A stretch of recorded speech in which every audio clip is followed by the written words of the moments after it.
Алатау әуендері акробатикалық тобы оңтүстік циркте осыдан 2 жыл бұрын құрылған. Құрамында 6 акробат бар. Биіктіктен қорықпайтын, сауысқандай сақ, білекті жігіттер қорғаныс белбеуінсіз күрделі қойылымдарын еш қиындықсыз жасайды. Кей кездері жаттығудан жарақат алып, өмірін қатерге тіксе де тайсалмайды. Себебі олар үшін өнері жоғары сатыда.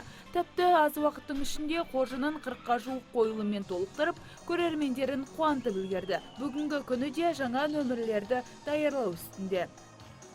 Осы 6 баламен 2 нөмір дайындадық. Оның басқа нөмірден ерекшелігі, бірінші нөмір ол ана трубаға шығып, 12-13 метрде өзінің өнерін көрсетеді бала. Эксцентрика бұның ішінде де акробатикалық трюктер бар. Бірін-бірін лақтырады, бірін-бірімен үстіне шығып, жерге секіріп, жартылай клоунада, жартылай акробатика бұның ішінде. Бұл қойылымдар өте күрделі. Акробаттарымыз біздің көрермендердің қуанышы үшін сондай өмірлерін қатерге тігетін жағдайларда болып жатады. Іс-сапармен Қытайға топтың 2 акробаты ғана барады. Оның бірі Арман Кәміләлі.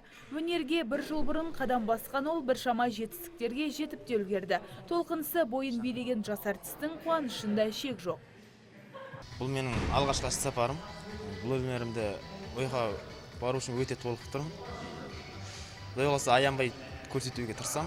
Ояқтың халқының өзінің үйреніп білгенін бәрін соға аямай көрсетуге атсасым. Қытай еліне де өзім үйреніп аларым өте көп. Ояқтан үйреніп алғанымда осы оңтүстік циркке келіп, өз үлесімді көрсеткім келеді. Әртістер көрерменнің көңілінен шықпаққа тынымсыз еңбек етеді. Уақытын түгелдей дерлік дайындық алаңында өткізеді. Шымкенттік көрермендер акробаттардың су жаңа қойылымын жуық арада тамашалай алады. Таңшолпан Жамбай, Әділ Самаликов, Сәкен Серқұл, ТВК телеарнасы.